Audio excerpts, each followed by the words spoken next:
Hi అండి, welcome to my channel. ఈరోజైతే potato cauliflower కర్రీకి కొత్తిమీర కారంతో తయారు చేశాను. ఇది చేసుకోవడం చాలా సులభం అండి, రుచి కూడా చాలా బాగుంటుంది. మీరు ఎప్పుడు ట్రై చేయకపోతే ట్రై చేయండి. రైస్, చపాతీ, పూరి, ఇంకా మనం పులావులు చేసుకుంటాం కదండి, బగారా అన్నం అలాంటివి, వాటన్నిటిలోకి సైడ్ డిష్గా చాలా చాలా బాగుంటుంది.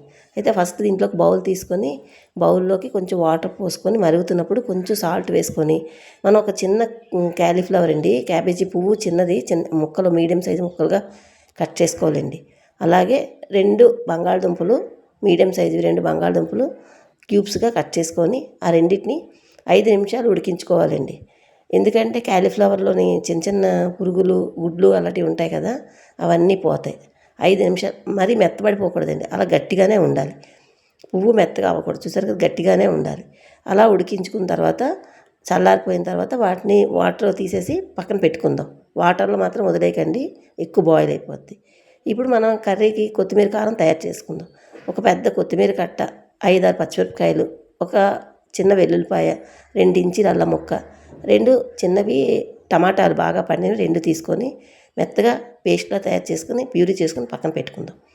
ఇప్పుడు ఎందులో ఒక కర్రీ వండుకోవాలో దాంట్లోకి ఆయిల్ వేసుకొని, కొంచెం ఆయిల్ నేను ఈ కర్రీకి కొంచెం ఎక్కువ వేస్తానండి, మీకు ఇష్టం లేకపోతే కొంచెం తగ్గించుకోండి.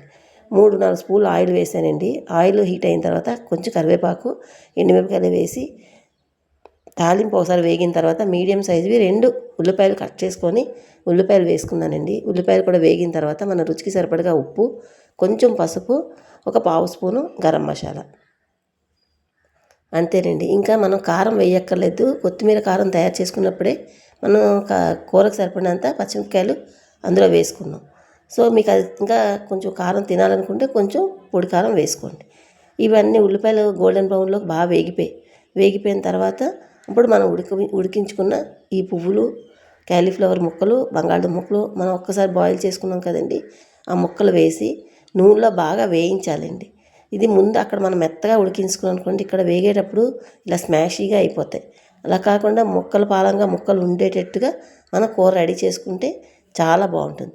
ముక్కలు కరెక్ట్గా మంటను మీడియం టు సిమ్లో పెట్టుకుంటే నాకు 10 నిమిషాలు వేయించుకున్నానండి ఆయిల్లో. అలా 10 నిమిషాలు ముక్కలు వేగిపోయిన తర్వాత ఈ కొత్తిమీర అన్నీ వేసుకొని కారం తయారు చేసుకున్నాం కదా, అది దాంట్లో వేసేయాలండి. ఈ క్యాలీఫ్లవర్, బంగాళదుంప ముక్కలు వేగిపోయిన తర్వాత అది వేసుకొని ఆ కొత్తిమీర కారం వేసుకొని చక్కగా మంటను తక్కువలో పెట్టుకొని నూనె పైకి తేలేదాకా, అంటే నేను ఒక 5-6 నిమిషాలు వేయించాను, అలా చక్కగా వేయించుకోవాలండి.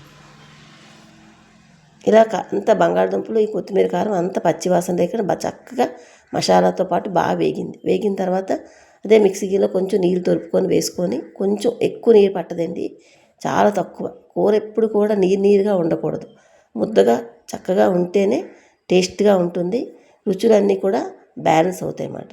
ఇప్పుడు దాంట్లో కొంచెం గొజ్జు టేస్ట్ చూసుకోండి, ఏమైనా సరిపోతే అడ్జస్ట్ చేసుకోండి.